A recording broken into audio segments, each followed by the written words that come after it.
In Luke chapter 15, verse 1, it says, "Then all the tax collectors and the sinners drew near to him to hear him. And the Pharisees and scribes complained, saying, 'This man receives sinners and eats with them.'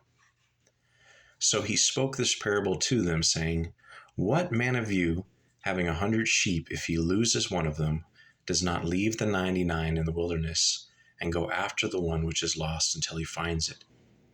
And when he has found it, he lays it on his shoulders, rejoicing. And when he comes home, he calls together his friends and neighbors, saying to them, "Rejoice with me, for I have found my sheep which was lost."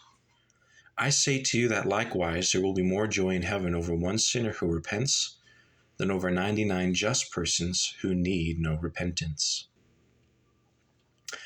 Or what woman, having 10 silver coins, if she loses one coin, does not light a lamp, sweep the house, and search carefully until she finds it? And when she has found it, she calls her friends and neighbors together, saying, "Rejoice with me, for I have found the piece which I lost." Likewise, I say to you, there is joy in the presence of angels of God over one sinner who repents. Then he said, "A certain man had 2 sons, and the younger of them said to his father, 'Father, give me the portion of goods that falls to me.' So he divided to them his livelihood. And not many days after, the younger son gathered all together, journeyed to a far country, and there wasted his possessions with prodigal living. But when he had spent all, there arose a severe famine in that land, and he began to be in want. Then he went and joined himself to a citizen of that country, and he sent him into his fields to feed swine. And he would gladly have filled his stomach with the pods that the swine ate, and no one gave him anything.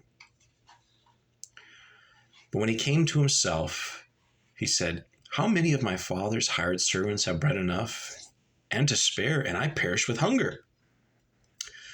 I will arise and go to my father, and will say to him, Father, I have sinned against heaven and before you, and am no longer worthy to be called your son. Make me like one of your hired servants.' And he arose and came to his father. But when he was still a great way off, his father saw him, and had compassion, and ran and fell on his neck and kissed him. And the son said to him, Father, I have sinned against heaven and your sight, and I am no longer worthy to be called your son. But the father said to his servants, Bring out the best robe and put it on him, and put a ring on his hand and sandals on his feet.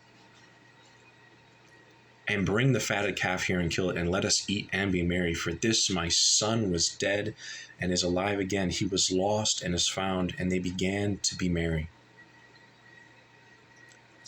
Now his older son was in the field, and he came and drew near to the house. He heard music and dancing. So he called one of the servants and asked what these things meant. And he said to him, Your brother has come, and because he has received him safe and sound, your father has killed the fatted calf. But he was angry and would not go in.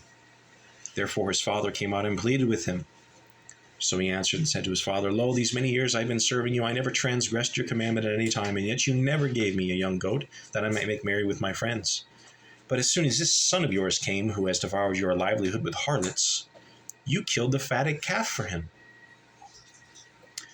And he said to him, Son, you are always with me, and all that I have is yours. It was right that we should make merry and be glad, for your brother was dead and is alive again, and was lost and is found.